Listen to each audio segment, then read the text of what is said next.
नमस्कार दोस्तों, स्वागत है आपका अपने चैनल में जिसका नाम है स्टडी जीएस विथ मैडनेस।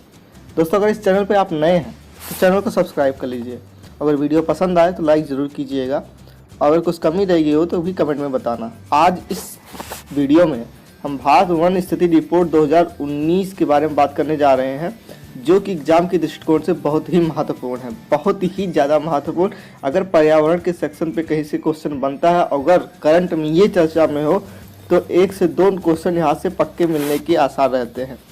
तो वीडियो को लंबा ना खींचते हुए चलिए मेन बात करते हैं। प्रीलिम्स के लिए इसकी क्या इंपॉर्टेंस है, तो भारत वन स्थिति रिपोर्ट 2019 से संबंधित इसके जो तथ्य हैं कि किस राज्य में मैंग्रोव की वृद्धि हुई ज़्यादा हुई, या किस राज्य में मैंग्रोव सबसे ज़्यादा पाए जाते हैं, या किस राज्य क्षेत्र में वनावरण क्षेत्रफल की दृष्टि से, प्रतिशतता की दृष्टि से सबसे ज़्यादा तीव्र गति से वृद्धि कर रहा है। तो ऐसे जो क्वेश्चन होते हैं बहुत महत्वपूर्ण होते हैं, इनके लिए तथ्यों का पता होना भी जरूरी है। मेंस की दृष्टिकोण से भारत में बदलते हुए पर्यावरणीय परिदृश्य में वनों की स्थिति और जीएस के थर्ड पार्ट में जिसे इसमें इकोनॉमिक, इंटरनल सिक्योरिटी और environment, disaster management, science and technology, ये जैसे इम्पॉर्टेंट टॉपिक शामिल हैं, उसमें ये टॉपिक भारत वन स्थिति रिपोर्ट 2019 बहुत ही महत्वपूर्ण है। अब बात करते हैं कि ये चर्चा में क्यों है। तो हाल ही में पर्यावरण, वन और जलवायु परिवर्तन मंत्रालय, याद रखिएगा किस मंत्रालय के तहत ये रिपोर्ट जारी की गई, पर्यावरण, वन और जलवायु परिवर्तन मंत्रालय के अधीन एक संगठन भारतीय वन सर्वेक्षण के अधीन एक संगठन भारतीय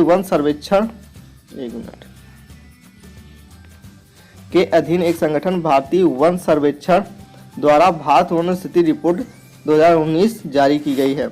इसके मुख्य बिंदुओं के बारे में बात करें तो वर्ष 1987 से भारतीय वन स्थिति रिपोर्ट को द्विवार्षिक रूप से भारतीय वन सर्वेक्षण द्वारा प्रकाशित किया जाता है। यह इस श्रेणी की 16वीं रिपोर्ट है। इस श्रेणी की कौन सी रिपोर्ट है ये? इस श्रेणी की 16वीं रिपोर्ट है। इस रिपोर्ट में वन एवं वन संसाधनों के आकलन के लिए भारतीय दूर संवेदी उपग्रह रिसोर्ससैट 2 से प्राप्त आंकड़ों का प्रयोग किया गया है, और साथ ही रिपोर्ट में सटीकता लाने के लिए आंकड़ों की जांच हेतु वैज्ञानिक पद्धति अपनाई गई है। नेक्स्ट है, इस रिपोर्ट में वन एवं वन संसाधनों के आकलन के लिए पूरे देश में 2200 से अधिक स्थानों से प्राप्त आंकड़ों का प्रयोग किया गया है।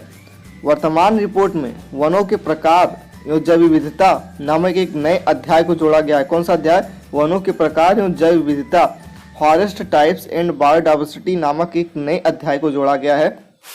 इसके अंतर्गत वृक्षों की प्रजातियों को 16 मुख्य भागों में विभाजित करके उनका चैंपियन एवं सेठ वर्गीकरण के आधार पर आकलन किया गया है।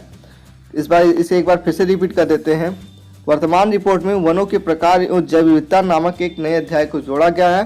साथ ही वृक्षों की प्रजातियों को 16 मुख्य वर्गों में विभाजित करके चैंपियन एवं सेठ वर्गीकरण के आधार पर आकलन किया जाएगा। अब चैंपियन और सेठ वर्गीकरण क्या है, इसे समझते हैं। वर्ष 1936 में हैरी जॉर्ज चैंपियन ने भारत की वनस्पति का सबसे लोकप्रिय मान्य वर्गीकरण किया था। किसने? वर्ष 1936 में हैरी जॉर्ज चैंपियन ने भारत की वनस्पति का सबसे लोकप्रिय मान्य वर्गीकरण किया था। वर्ष 1968 में चैंपियन एवं एसके सेठ ने मिलकर स्वतंत्र भारत के लिए इसे पुनः प्रकाशित किया। यह वर्गीकरण पौधों की संरचना, आकृति विज्ञान और पादपीय स्वरूप पर आधारित है। इस वर्गीकरण में वनों को 16 मुख्य भागों में विभाजित करके उन्हें 221 उपवर्गों में बांटा गया है। वनों में रहने वाले व्यक्तियों की ईंधन, चारा, इमारती लकड़ियों और बांस पर आश्रितता के आकलन के लिए एक राष्ट्रीय स्तर का क्या किया गया है? अध्ययन किया गया है। भारतीय वन सर्वेक्षण ने भूमि के ऊपर स्थित जैवभार एवं ग्राउंड बायोमास के आकलन के लिए भारतीय राष्ट्रीय अंतरिक्ष अनुसंधान यानी कि इसरो के साथ मिलकर एक राष्ट्रीय स्तर की परियोजना प्रारंभ की। असम राज्य में पल्सर, मोज़ेक तथा भारतीय वन सर्वेक्षण के आंकड़ों के आधार पर जैवभार का आकलन किया जा चुका है। फिर आईएसएफआर 2019 से संबंधित प्रमुख तथ्य जो कि प्रीलिम के दृष्टिकोण से बहुत महत्वपूर्ण है, इन्हें देखते हैं। देश में वनों एवं वृक्षों से आच्छादित कुल क्षेत्रफल कितने हैं? तो 8,07,276 वर्ग किलोमीटर। कुल भौगोलिक क्षेत्रफल का ये 24.56% है। आपको परसेंट याद रखिए, काफ़ी है, 24.56%। कुल भौगोलिक क्षेत्रफल का वनावरण क्षेत्र कितना है? तो 21.67%। देश में वनों एवं वृक्षों से आच्छादित कुल क्षेत्रफल कितना है? 24.56%। कुल भौगोलिक क्षेत्रफल का वनावरण क्षेत्र कितना है? 21.67%। कुल भौगोलिक क्षेत्रफल का वृक्षावरण क्षेत्र कितना है? कुल भौगोलिक क्षेत्रफल का वृक्षावरण क्षेत्र 95,027 वर्ग किलोमीटर, और दूसरे शब्दों में कहें तो कुल भौगोलिक क्षेत्रफल का 2.89% है। वनाच्छादित क्षेत्रफल में वृद्धि कितनी हुई? तो 0.56% या 3,976 वर्ग किलोमीटर। वृक्षों से आच्छादित क्षेत्रफल में वृद्धि कितनी हुई? तो 1,212 वर्ग किलोमीटर या 1.29%। वनावरण और वृक्षावरण क्षेत्रफल में कुल वृद्धि कितनी हुई? 5,188 वर्ग किलोमीटर। ये आंकड़े बहुत ही इंपॉर्टेंट हैं, इन्हें परसेंट के रूप में याद रखा जाना चाहिए, और सबसे बड़ी बात, इन्हें भूलना नहीं चाहिए। आगे बढ़ते हैं। वनों की स्थिति से संबंधित राज्यवार आंकड़े अब देख लें कि कौन सा राज्य आगे है और कौन सा पीछे है।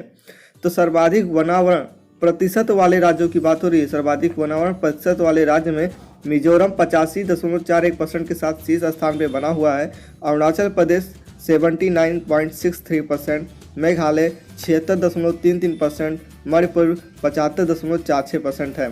तो ऊपर से 2 नंबरों को अगर याद रखा जाए तो मिजोरम और अरुणाचल प्रदेश ये आगे हैं सर्वाधिक वनावरण प्रतिशत वाले राज्य में, इन्हें एमए की डिग्री मिली हुई है।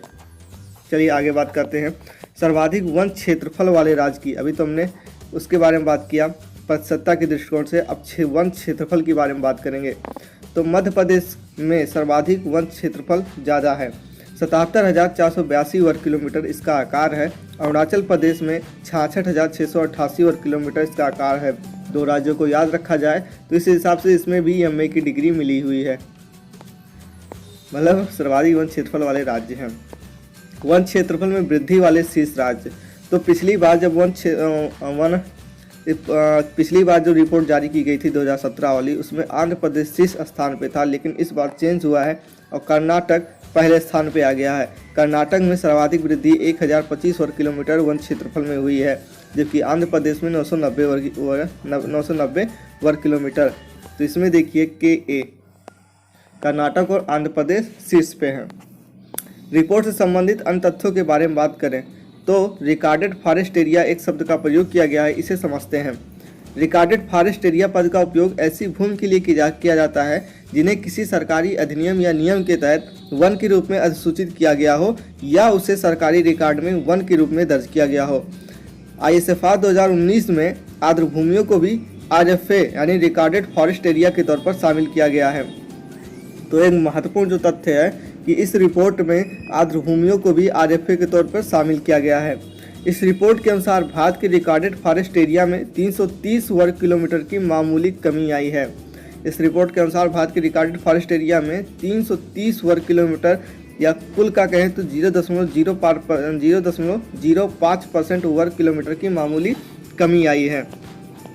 भारत में 62,466 आर्द्र भूमियाँ देश के रिकॉर्डेड फॉरेस्ट एरिया क्षेत्र के लगभग 3.83% क्षेत्र को कवर करती हैं। तो आर्द्र भूमियाँ 3.83% क्षेत्र को कवर करती हैं। भारतीय राज्यों में गुजरात का सर्वाधिक और दूसरे स्थान पर पश्चिम बंगाल का आर्द्र भूमि क्षेत्र रिकॉर्डेड फॉरेस्ट एरिया के अंतर्गत आता है। भारत की वनों में बढ़ता हुआ कार्बन स्टॉक। वर्तमान आकलनों के अनुसार भारत की वनों का कुल कार्बन स्टॉक लगभग 7,142.6 मिलियन टन अनुमानित है। वर्ष 2017 के आकलन की तुलना में इसमें लगभग 42.6 मिलियन टन की वृद्धि हुई है। भारतीय वनों की कुल वार्षिक कार्बन स्टॉक में वृद्धि 21.3 मिलियन टन है, जो कि लगभग 78.1 मिलियन टन कार्बन डाइऑक्साइड के बराबर है। भारत के वनों में मृदा जैविक carbon, soil organic carbon carbon stock में सर्वाधिक भूमिका निभाते हैं, जो कि अनुमानतः कितने हैं 4,004 मिलियन टन की मात्रा में उपस्थित है। SOC यानी सॉइल ऑर्गेनिक कार्बन भारत की वनों की कुल कार्बन स्टॉक में लगभग 56% का योगदान देते हैं। SOC का मतलब क्या? सॉइल ऑर्गेनिक कार्बन मृदा जैविक कार्बन भारत की वनों की कुल कार्बन स्टॉक में लगभग 56% का योगदान देते हैं। अब बांस क्षेत्र के बारे में जान लेते हैं। इस रिपोर्ट के अनुसार भारत में बांस भूमि लगभग 1,60,037 वर्ग किलोमीटर अनुमानित है।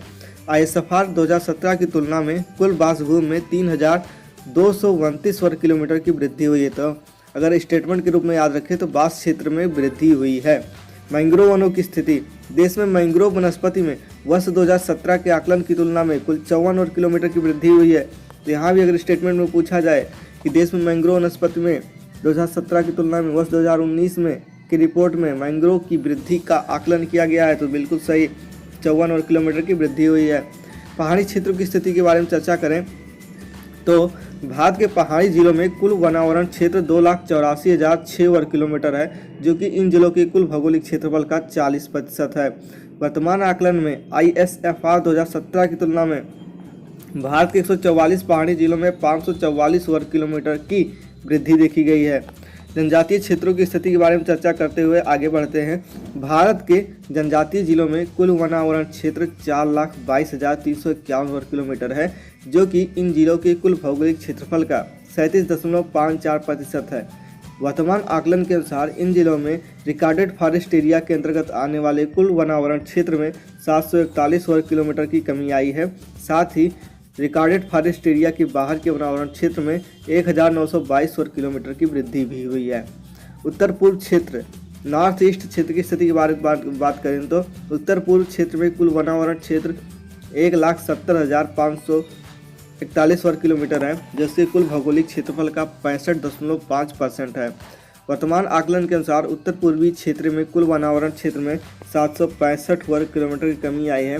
तो इस बात को याद रखिएगा कि उत्तर पूर्व क्षेत्र में कुल वनावरण क्षेत्र में कमी आई है। समझिए, आगे बढ़ते हैं।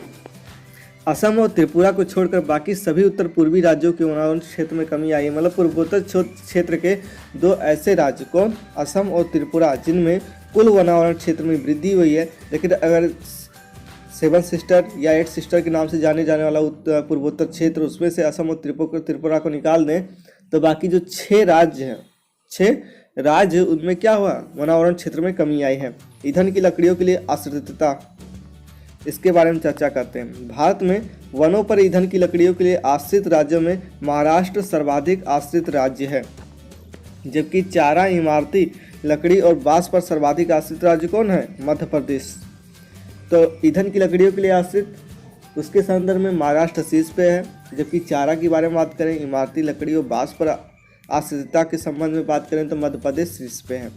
यह देखा गया है कि भारत की वनों में रहने वाले लोगों द्वारा छोटी इमारती लकड़ी का दोहन भारत के वनों में वार्षिक रूप से होने वाली वृद्धि के 7% के बराबर है।